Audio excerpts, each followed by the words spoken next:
J'aurais aimé naître oiseau, héritier des vents sauvages. Le vent fut mon premier maître, le ciel mon apprentissage. Je n'avais d'autre ambition que d'habiter l'infini, là où l'aube ouvre ses ailes avant l'éveil du midi. Je n'étais qu'un enfant, disciple émerveillé du vent. Le vide ne portait alors aucun visage effrayant. Je croyais que les rêves avaient raison de la gravité, et que le ciel accueillait ceux qui venaient le chercher. Je bâtissais des ailes frêles avec des bambous ployés. De vieux draps devenaient des voiles à l'espérance confiée. Je voulais surprendre le vent, lui dérober son langage, comme si l'on pouvait un jour devenir un nuage.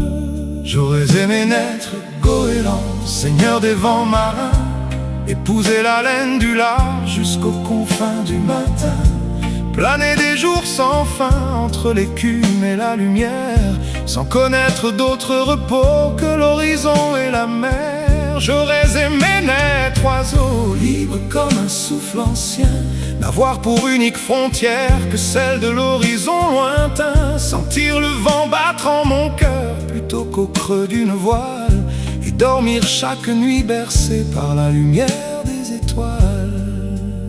Le vent m'a conduit vers le delta, les ailes de nylon et les avions. Il m'a confié les grands nuages comme d'autres des chansons. J'ai sauté sous la soie blanche au-dessus des champs immenses, puis j'ai tenu entre mes mains les commandes du silence. J'ai appris à piloter, à lire le ciel et les vents, à deviner les courants qui portent les goélands.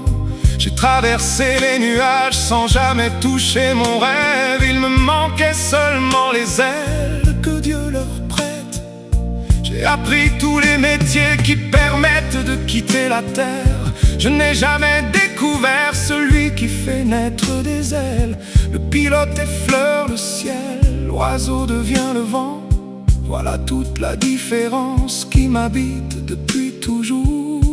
J'aurais aimé naître goéland, seigneur des vents marins, épouser la laine du large jusqu'aux confins du matin, planer des jours sans fin entre l'écume et la lumière, sans connaître d'autre repos que l'horizon et la mer. J'aurais aimé naître oiseau, libre comme un souffle ancien, n'avoir pour unique frontière que celle de l'horizon lointain, sentir le vent battre en mon cœur plutôt qu'au creux d'une voile, et dormir chaque nuit bercé par la lumière des étoiles.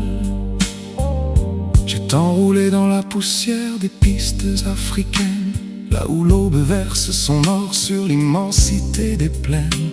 Mon vieux 4x4 avançait dans le silence du matin, pendant que les aigles dessinaient leur cercle au loin. Je voyais les grands éléphants porter la mémoire du monde, les girafes effleurer l'azur de leur silhouette féconde, les lions dormir dans l'ambre des hautes herbes en feu. Et moi, je levais toujours les yeux. Je suivais les grands rapaces, les milans, les goélands. Ils semblaient connaître un secret que j'attendais depuis longtemps. Je les enviais sans jalousie, avec le respect des enfants, comme on regarde un frère aîné partir devant. Aujourd'hui mes cheveux se font rares et mon regard, lui, n'a pas changé. Les rêves ignorent les rides que le temps vient déposer. Le vent m'appelle encore avec la voix de mon enfance. Je crois que certains bonheurs naissent d'une simple espérance. J'aurais aimé naître goéland, seigneur des vents marins, épouser la laine du large jusqu'aux confins du matin, planer des jours sans fin entre l'écume et la lumière, sans connaître d'autre repos que l'horizon et la mer. J'aurais aimé naître oiseau, libre comme un souffle ancien, n'avoir pour unique frontière que celle de l'horizon lointain, sentir le vent battre en mon cœur plutôt qu'au creux d'une voile, et dormir chaque nuit bercé par la lumière des étoiles. Je n'ai jamais envié les hommes pour leur palais, leur richesse ou leur couronne.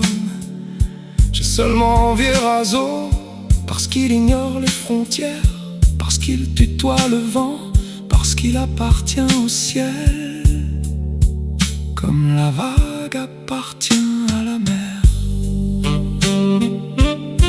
Et si Dieu me demande un jour quel fut mon plus grand désir, je lui répondrai sans détour: je ne voulais rien posséder, seulement 2 ailes pour apprendre enfin le langage du vent.